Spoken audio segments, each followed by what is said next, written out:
Hey everyone, it's Jordan again. For today's video, we are going to be doing a discussion and an activity based on the water cycle and the importance of runoff. So I'm sure all of you all are at least a little familiar with the water cycle. After all, it is one of the most important processes in our ecosystem. So the water cycle begins with the process of evaporation. So evaporation is just the transfer of surface water from rivers, lakes, streams, oceans. When exposed to heat, it turns into vapor. And now that vapor, being a little bit less dense, begins to float into the sky.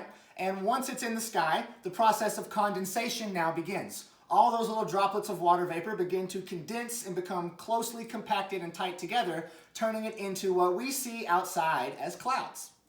Once those clouds gain more and more water droplets, eventually they become extremely heavy.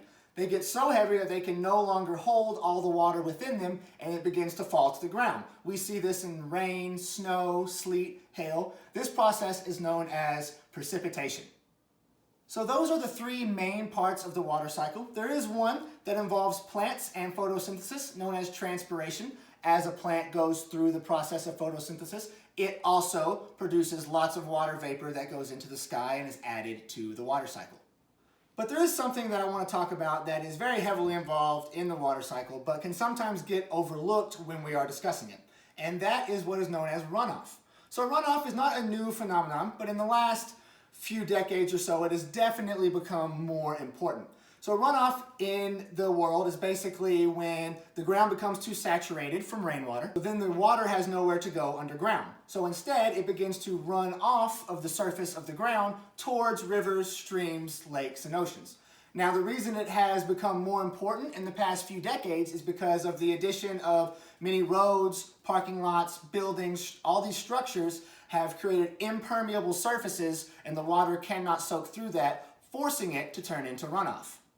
And as you may know from previous videos, the molecules in water, hydrogen and oxygen, tend to bond relatively easy to other molecules. So in this instance, when water is becoming runoff in a parking lot or a road, it is now picking up every single chemical and molecule along the way and adding it to its final destination. So when it comes to runoff, keeping your area clean, keeping your ecosystem clean is incredibly important because that pollution and those chemicals can easily get into our drinking water or our freshwater bodies when we have runoff involved. In no other place can we see runoff in action better than in a watershed. So what we're going to do for our activity today is we are going to build our very own watershed.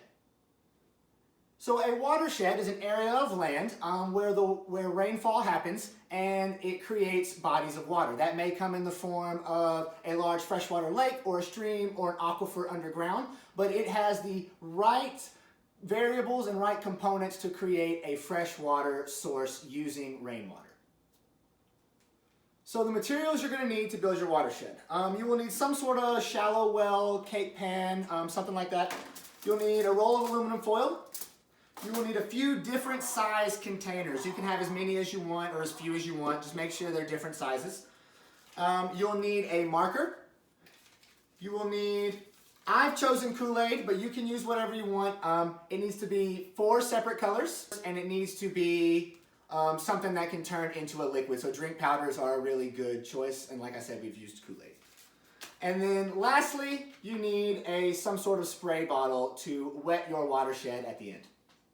So for the first step, you are going to just arrange your containers inside your cake pan. You can use any arrangement you want, and you can place them anywhere you'd like. Just put them inside of the cake pan.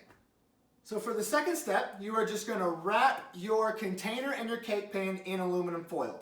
Now try your best to make sure that you mold the foil around the edges of the cake pan as well as around all of the containers inside of it. Try to mold it as tightly as you can.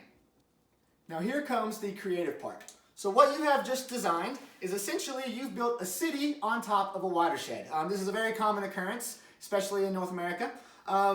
Now, you can put anything you want in your cities, hotels, malls, movie theaters, whatever you want, but you must have 4 sections. Those sections are agriculture or farming, industrial or factories, commercial or shopping centers, and residential or houses. So for the next section, remember those 4 sections that I told you? Agriculture, industrial, commercial, and residential. You're going to use one of your 4 color powders to put in each one of those sections. The powder is going to represent what we are going to call byproduct. So the powder is the byproduct of that section of your city. So now here comes the fun part. We are going to play the role of a storm that has come across your city. And we are going to spray our city down with some water. So now you're just going to come over and however much you want, you're just going to you need to saturate it though. Make sure you make it nice and wet. And what you're going to do is as you're spraying, I want you to observe what is going on in your city. What's happening to the powder? Where is it going? So now what you can see is kind of take observations on what's going on. So here at the top, we have my residential and my agricultural section. So when it rained, the runoff has now gone into my industrial section. That pollution has now combined and pooled up down here. In my city, if this were a real city, this would be a product of maybe a lake or a river or a pond. So now, with the byproduct of residential and industrial, what do you think is sitting in that river or stream? All right, and that's pretty much the whole activity. Now that you've done it the first time, you can rearrange your city, you can rebuild it, you can redesign it, change it, try to make it work a little better. These are the actual type of issues that city planners and things have to deal with when it comes to new developments in their city or new structures being built. They have to factor in all of these things all at once. And that's it for today's video. I hope you guys enjoy doing this activity at home. And as always, stay safe.